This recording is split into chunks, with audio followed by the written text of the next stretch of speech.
is Seriki Akinadewo. I'm here on behalf of my own colleagues to present a paper entitled The Impact of Gender Accounting on Risk Management and Treasury Functions of Nigeria Deposit Money Banks. Fraudulent activities and unholy practices in the banking industry has been noted, especially in the area of treasury, and it has become a concern, of course, to the stakeholders. And this exposition of the department to issues of fund in terms of management has increased the possible risk of theft and mismanagement, of course, like fund diversion and cash theft. In 2020, according to NDIC, that is Nigeria Deposit Insurance Corporation, it says that Nigeria lost 1.9 billion naira through 8 banks alone. And whereas also in 2021, Nigeria lost 1.77 billion naira through 4 banks, according to ROGE 2022. And between 2017 to September 2022, the NDIC opined that the loss of Nigeria on the issue of fraudulent practices in the bank, according to Babalola 2021, was 264.5 billion naira. So accordingly, authors believed that there's a huge scale of fraud in the Nigerian banking system, which of course has caused some to level of some distress. Why we want to acknowledge also the effort being made by the anti-corruption agencies like the EFCC to stem this menace. Scholars have also argued that there are still fraudulent practices according to Enofe et al. And the rest. In front of that, it is however argued that male public officers in Nigeria are more prone and likely to be involved in fraudulent practices than the women, according to UNODC 2020. Because of that, there has been increased in the call for gender equality, gender diversity in corporations, according to authors, including the banking industry, especially as it concerns matters of treasury. Hence, the argument for gender accounting. And thus, this study examined the nexus, the link between gender accounting and risk management. And the null hypothesis, the hypothesis is formulated using the null form, which was also tested. Where we reviewed the literature, we reviewed literature articles on the various variables. But the gender accounting, which is the independent variable, there are 4 processes. That is the mandatory gender composition disclosure, the compulsory gender equality strategy, gender-based performance disclosure, and effective gender policy. Those are the 4 processes of the independent variable, which is gender accounting.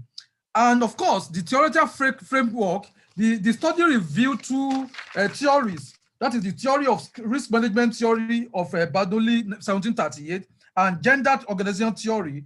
But this particular study was underpinned on risk management theory. And empirical review, like we review so many articles, related articles on this particular study.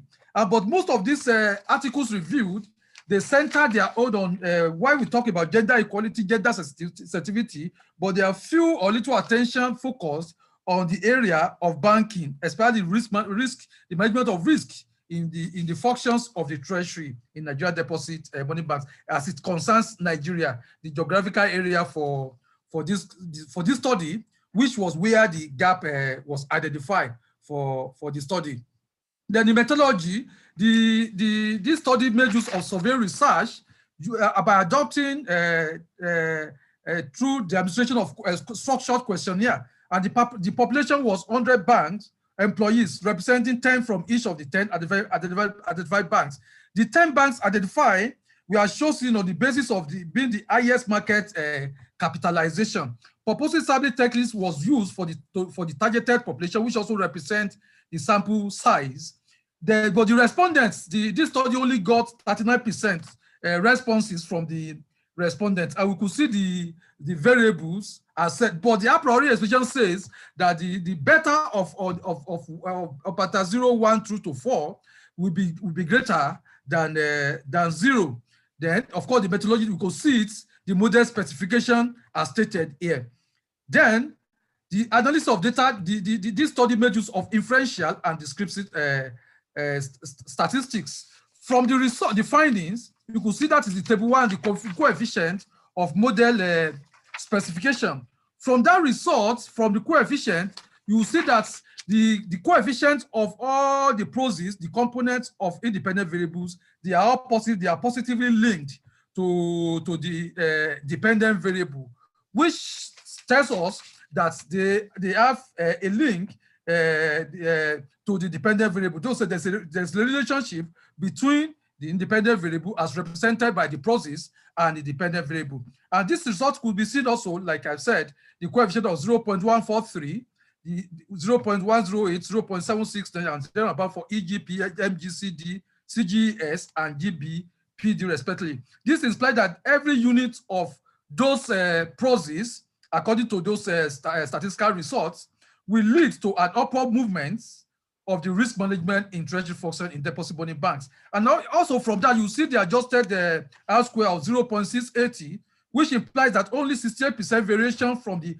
predictor variables will only be accounted by 68% of the dependent variable, while the balance of 32% could be explained by other factors not recognized in this study. And if you look at the table 2, the p-values, if you look at the p-values of the process, they are greater than 0, that is of 0.229, MGCD of 0.53, and so on and so forth, which shows that the process of the dependent variable will positively influence the dependent variable. But at 5% significant level, however, only CGES is the only variable that is significant, for others are greater than 5%. 5%. Furthermore, the F statistic result, which was 21.145, and the p-value for the model, which was 0.000, which is less than 5% significant level. This shows that the null hypothesis is hereby rejected.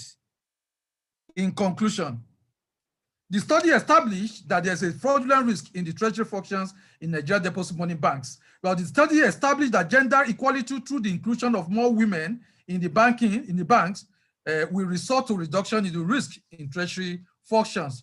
The discrete results show that the majority of the respondents believe that more women are necessary, and when more women are included in treasury functions, it will minimize fraud and theft. It's also established that there is a significant positive relationship between gender accounting as proceeds by the components, subcomponents, and the dependent variable. Recommendations and policy implications. This study hereby recommends the need for inclusion of more women in the Treasury Department of banks, and the need for a more effective gender policy, and for policymakers to mandate the banks to give considerable attention to gender equality in the Treasury Department in Nigeria. And also, gender diversity is imperative for the enhancement of more accountability and improved performances in the Treasury Department functions of Nigeria deposit money banks. Thanks for listening.